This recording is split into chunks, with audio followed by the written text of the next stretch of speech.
a quiet, post-apocalyptic town overrun by nature and decay, Ellie lived alone. She had survived years of solitude, scavenging for supplies while avoiding the undead that wandered aimlessly. Life was bleak, but her yearning for connection never faded. One evening, while exploring an abandoned library, Ellie heard a faint melody. The sound, delicate and haunting, came from a zombie sitting at a dusty piano. His decayed fingers pressed the keys with surprising precision. Ellie froze, expecting him to attack, but he didn't. Instead, he stopped playing and looked at her with glowing, intelligent eyes. Intrigued and terrified, Ellie didn't run. This zombie was different. He seemed aware, conscious. She decided to call him Leo, after the name scrawled on the sheet music he had been playing, Sonata by Leopold Masters. Ellie returned to the library the next day, keeping her distance but observing him.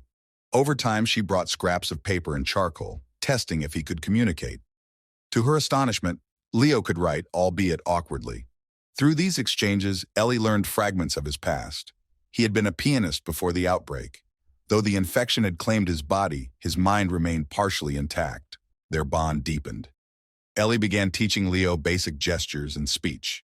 His voice, hoarse and broken, managed to croak his first words, "Thank you."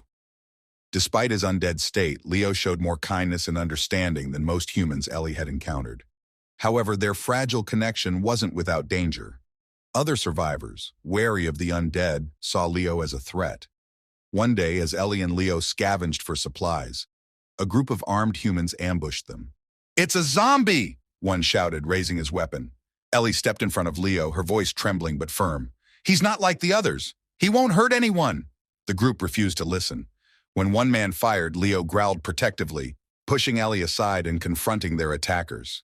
Though he didn't harm them, his actions scattered the group. But in the chaos, a stray bullet struck Leo. Ellie knelt beside him as he collapsed. Tears blurred her vision as she held him close. "You're more human than anyone I've ever met," she whispered. Leo's glowing eyes dimmed, but with immense effort, he raised a decayed hand and touched her cheek. Ellie wept, feeling a faint pulse beneath his cold skin. In the following days, Ellie noticed something extraordinary. Leo's infection was receding. His wounds began to heal, and his movements grew steadier.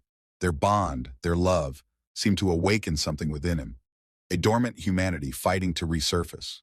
Determined, Ellie and Leo set off together, not just to survive, but to find a cure.